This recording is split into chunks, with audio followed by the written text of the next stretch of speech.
안녕하세요. 또리쌤이 왔습니다. 자, 우리 역사의 그 재미있는 이야기를 가지고 우리 역사가 얼마나 재미있는지 좀 이렇게 같이 공감을 좀 해보고자 저는 이런 시간을 가지는 것을 굉장히 행복하게 생각을 합니다. 자, 우리 지난 시간에는 정인지가 술로 속을 썩여서 세조를 굉장히 좀 분노케 했다는 그런 이야기를 했고요. 오늘은 이제 그 세종 때의 술로 그놈의 술이 문제야. 술이 지금도 그렇겠죠, 그죠?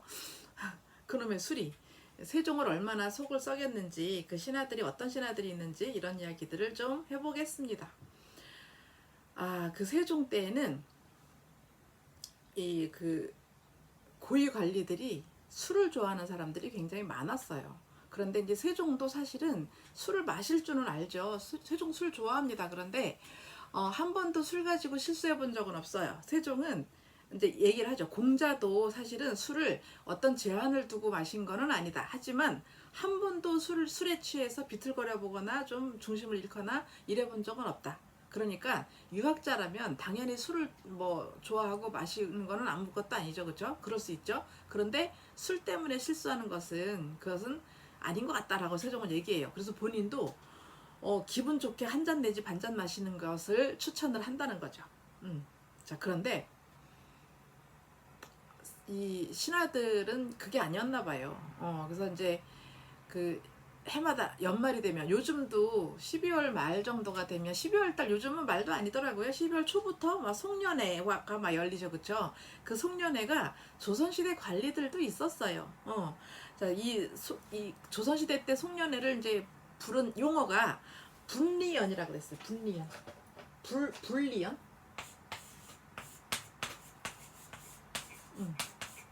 분리연이라고 합니다. 이 분리연이 요즘으로 말하면은 이제 송년회예요. 근데 이게 좀 심하게 열리는 거죠. 그러니까 신하들이 모여가지고 두주불사를 해요. 그래서 그 다음에 출근해가지고 업무에 지장을 줄 정도라는 거죠. 그래서 세종이 이제 이렇게 얘기해요. 떼지어 모여서 술 먹는 일을 규찰을 하라. 사원부에다가 이렇게 이제 명령을 내리기도 해요. 어명으로. 자, 그리고 이제 그 어명을 내리면서 말을 하는 거죠. 내가 어제 밤에 경회로 연못에 이제 그러니까 경회로에 나가서 연못가를 이렇게 이제 거니는데 이 경회로가 경복궁 궁궐 그러니까 조선의 법궁인 그 궁궐 안에 연못을 인공적으로 커다랗게 팠어요. 네모나게. 그리고 그 연못 안에다가 2층짜리 누가 건물을 지었는데 그 건물 이름이 경회로예요. 그러니까 세종은 여기에 이제 신하들하고 같이 이렇게 연회를 베풀거나 아니면 휴식을 본인이 취하고 싶으면 이제 거기 가서 취하거나 이러는데 이 그 경회로 못 가, 연못가를 이렇게 거니는데 노랫소리가 어디선가 밤새 들리더라는 거죠. 풍악소리. 그러니까 악기 연주하는 거랑 노랫소리가 밤새 들리더라는 거죠. 그치질 않더래요. 그러니까 이런 그 소리를 사원부에서 못 들을 리가 없는데 어찌 이것을 규찰하고 감찰하지 않느냐, 탄핵하지 않느냐, 이거는 근무태만 아니냐, 사원부도 그렇게 질책을 합니다. 이제. 근데 아마 모르긴 몰라도 사원부 관원들도 그렇게 막 자기들끼리 하지 않았을까요? 그렇죠? 자, 그래서 세종은 늘 그 신하들이 술로 인해서 뭔가 이렇게 문제를 일으키고 이런 것에 대해서 걱정을 했어요. 자, 근데 세종이 아꼈던 신하들 중에는 이 술 때문에 세종 속을 어지간히도 썩인 그런 이제 신하들이 있는데, 첫 번째, 여기다 쓸까요? 이순몽이라고 하는 이제 관리가 있어요. 이 관리는 무장이에요, 무장. 무관이에요. 근데 이 사람이 굉장히 잘생겼대요. 매우 잘생겼대요. 그러니까 실록에 이 사람 인물이 나와 있어요. 얼마나 잘생겼는지 사람들이 다 한마디씩 한다더라. 그래서 굉장히 잘생겼는데 이 사람이 또 무관으로서의 능력은 아주 그다지 뛰어나진 않아요. 근데 운이 좋은 장군이다. 운이 좋은 무관이다. 이런 말을 해요. 자, 이 사람이 이제 그 세종대왕 때에 대마도 정벌을 하는데 이제 스시마섬 대마도 정벌을 하는데 여러 장수들이 이제 갔을 거 아니에요. 자기들 이제 부하들을 데리고 군사들을 데리고. 그런데 여러 장수들이 이제 그 대마도 왜군들의 그 반격을 받고 피해를 입었어요. 그런데 이순몽이 데리고 간 그 부대는 한 사람도 상처를 입고 그러니까는 상해를 입은 사람이 없다는 거죠. 그래서 이걸 가지고 이제 그 사람들이 시샘을 했는지 정말로 능력이 좋은 건지 모르겠는데 이제 저 사람은 운이 좋다 막 이제 이런 얘기를 해요. 근데 그 능력을 세종이 이제 인정을 했다는 거죠. 그리고 북쪽의 야인들을 정벌할 때도 굉장히 공적이 커요. 자, 근데 이 무예가 출중하지 않다는 것은 아마 이 사람이 술을 너무 좋아해서 그런 모습을 많이 보였기 때문에 좀 그런 이렇게 좀 낮춰보는, 능력보다는 좀 낮추게 그런 평가를 하지 않았을까라는 생각도 해요. 자, 근데 이 사람이 단점이 뭐냐면 술을 너무 좋아한다는 거예요. 근데 술을 먹고 실수를 안 하면 괜찮은데 실수를 한다는 거죠. 그것도 여러 번. 자, 한 번은 임금님이 이제 거둥, 그러니까 바깥으로, 궁궐 바깥으로 이렇게 행차하시고 나가는 거를 거둥이라고 해요. 그러니까 거둥을 하셨는데 이때 이제 임금님이 가다가 이렇게 뭐 천막치고 이렇게 앉아서 쉬기도 하고 뭔가 뭐 사냥을 이렇게 관람하기도 하고 이렇게 의자에 앉을 거 아니에요. 근데 이 임금이 앉는 의자는 어좌, 그러니까 아무도 앉을 수가 없는 그런 의자인데 술에 취해가지고 그때 이제 이순몽이 한 역할이 뭐였냐면 호위무관이었어요. 근데 임금님을 이제 지켜야 되는 사람인데 술에 취해버린 거죠. 그래서 임금이 앉는 의자에 앉혀서 앉아버린 거예요. 그러니까 이거는 먼저 시간에 말했던 정인지가 임금을 향해서 너라고 했던 것에 뭐 비교도 안 될 정도로 그런 이제 일이긴 하지만, 근데 어찌 보면은 그에 버금가는 그런 임금이 앉는 의자에 감히 앉았으니, 그래서 굉장히 이제 이걸 가지고 불경죄라고 막 탄핵이 들어오고요. 사헌부에서 탄핵해야 됩니다. 계속 임금한테 이렇게 주청을 해요. 신하들과 같이. 자, 그런데 그것을 세종이 사람이니까 실수할 수도 있다. 그리고는 이제 이순몽한테 너는 술을 좀 절제를 해라. 이렇게 경고를 해요. 자, 그런데 그랬음에도 불구하고 이순몽은 근무 시간에 술을 먹고 궁궐 안에서 막 관리들한테 고함을 치고 막 난동을 부리고 이런 일이 비일비재하다는 거예요. 자, 그리고 이 금주령이 이제 내려졌을 때가 있는데, 이 금주령은 언제 내리냐면 임금이 이제 초상, 그러니까 이제 궁궐 안에, 그러니까 임금 아버지나 어머니가 돌아가셨을 때, 할머니가 돌아가셨을 때, 이럴 때 이제 금주령이 내려지고요.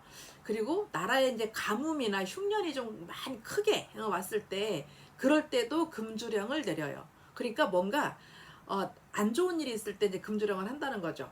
자, 근데 이 금주령 때에 이걸 어기고 이 사람이 이제 호주 판서일 때, 그러니까 호주 참판일 때, 그러니까 지금으로 말하면은 재정경제부 장관 밑에 뭐죠? 장관 바로 밑에. 자, 그런 신분일 적에, 관직일 적에 관원들을 48명이나 초대를 자기 집으로 한 거예요. 그러니까 이제 거기에는 고위 관료들도 있겠죠, 대부분. 자, 그런데 술잔치를 벌이니까 이것이 사헌부에 이제 딱 걸린 거죠.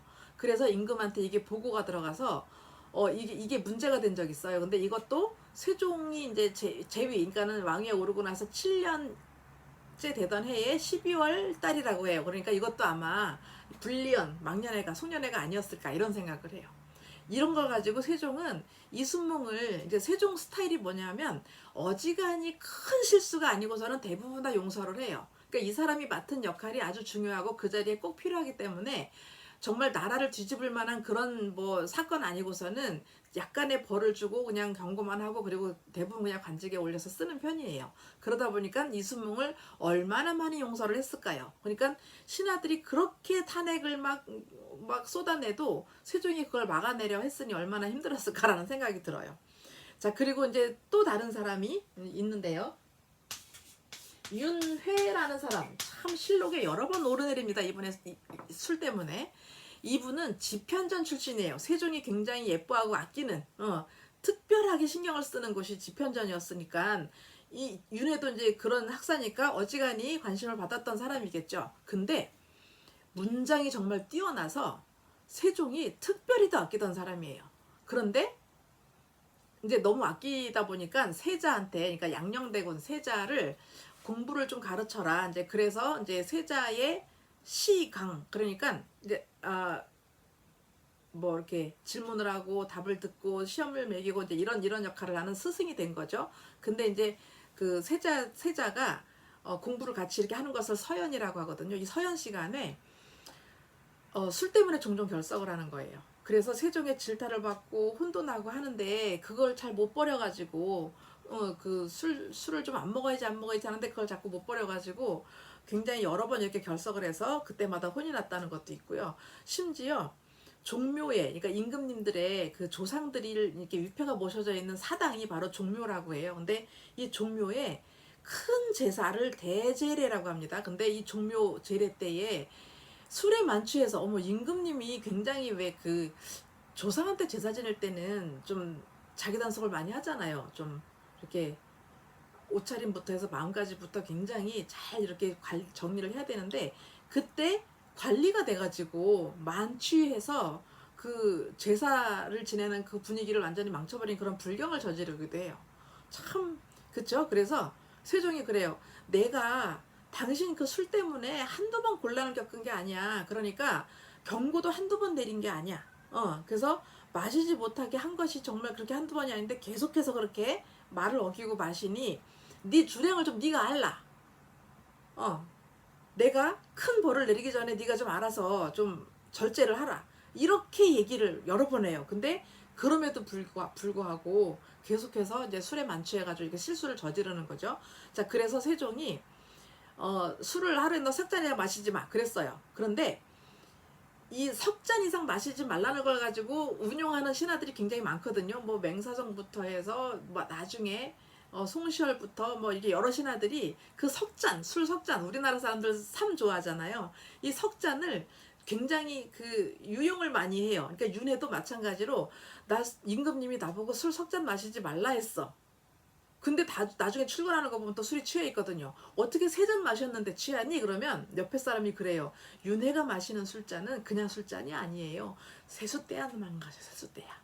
이걸 가지고 석잔이라고 했으니까 그릇 규정 안 해줬잖아. 이러면서 석잔을 마신다는 거죠. 세종 때에 굉장히 꼬장꼬장한 그런 신하로 유명한 최만리라고 하는, 그러니까 임금 세종의 스승 역할을 했던 그 정도의 학식이 있는 사람이에요. 근데 이 최만리라는 사람도 술에 취해가지고 어전회에 참석을 하거나 막 그러죠. 그래서 탄핵도 여러 번 당해요. 근데 그래서 이제 이 최만리한테도 임금이 직접 술잔을 내려줬어요. 은으로 된 술잔을 이렇게 내려줬어요. 요 잔으로 하루에 딱 석 잔만 마시시오. 이제 그런 거죠. 근데 그 다음에 어전회에 또 술이 취해서 들어와요. 그러니까 내가 내린 말 어명인데 그걸 어겨서 지금 어겼다는 거 아니야? 어떻게 술이 취해서 올 수가 있어? 이제 막 이렇게 질책을 하면 나는 정말 술잔 세 잔만 마셨어요 라는 거죠. 혀가 꼬여서. 그래서 아니 이 잔 가지고 어떻게 이렇게 취해? 그래서 숫자 가지고 와봐 그러면은 이 은잔, 작은 은잔이 이만해져 있는 거예요. 어떻게? 두드려서 편 거예요. 근데 이런 방법은 여러 사람들이 써요. 최만리만 쓴 게 아니라. 그래서 세종이 뒷목 잡고 넘어갈 뻔했다고 하는 그런 이야기도 있어요. 그러니까 요만한 잔을 펴서 이만하게 만들었으니 술에 취할 수밖에 없죠. 자, 그리고 이 최만리 이외에도 최치훈이라는 사람은 외교 전문가예요. 외교의 달인이에요. 그래서 이 사람을 내보내면 실패가 없다 막 이런 정도로 굉장히 능력 있는 사람인데, 이 사람도 이제 이조참판, 지금의 행정자치부의 이제 장관 밑에 있는 차관, 아까 생각이 안 났던 차관을 역임할 때도 이때도 술 때문에 굉장히 그 실수를 많이 해서 임금님이 너 참판, 내가 술 좀 그만 마셔라 이런 편지를 썼어요. 이제 임금님의 편지를 어찰이라고 해요. 이게 어찰을 직접 내린 거예요. 내려서 이걸 둘둘둘 말아서 어디다가 두지 말고 벽에다가 딱 붙이고 출근할 때 한 번 읽고 퇴근할 때 한 번 읽어라 그랬어요. 근데 이 최치호는 어명이잖아요. 그것도 지켜야 되는데 출근할 땐 읽어요. 그런데 퇴근할 때는 잊어버린 거죠. 생각 안 하고 술이 좋으니까 그 유혹을 이기지 못하고 술에 잔뜩 취해서 들어가서 딱 보면 있거든요. 그쵸? 어찰이 벽에 딱 붙어 있거든요. 머리를 벽에다 찌으면서 내가 진짜 왜 그랬을까? 그놈의 술을 진짜 적게 마시거나 안 마셔야 되는데 왜 그랬을까? 맨날 머리를 찌었다는 거예요. 그렇게 술 절제가 안 된답니다. 자, 그리고 마지막으로 이수라는 사람은 세종이 대군 시절에, 왕자 시절에 스승이었는데, 이 사람도 이제 이조판서, 행정자치부 장관에서 병조판서, 국방부 장관까지 한 사람이에요. 자, 그런데 이 사람은 결국은 세종 12년에 술에 잔뜩 취해서 만취해서 말 타고 가다가 말에서 떨어져서 사망을 해요. 57세에. 오래 살긴 했어요. 그래서 세종이 굉장히 큰 탄식을 했다라고 하는 그런 말이 있어요. 이 이외에도 술에 취해서 세종 속썩인 사람 엄청나게 많은데요. 참 그래요. 세종은 본인 스스로가 스트레스도 많았을 것 같아요. 그죠? 그놈의 술이 웬수야. 우리도 술을 적당히 기분 좋게끔 즐기도록 합시다. 자, 오늘은 술 이야기 때문에 시간이 조금 길어졌네요. 자, 그래도 재미있으셨죠? 재미있으셨다면 우리 구독, 좋아요 꼭 눌러주시고요. 다음 시간에는 세종 이후에 우리 수양대군 세조 이야기를 가지고 오겠습니다. 자, 여러분들 꽃샘추위에 감기 조심하시고 다음 시간에 다시 만나요. 감사합니다.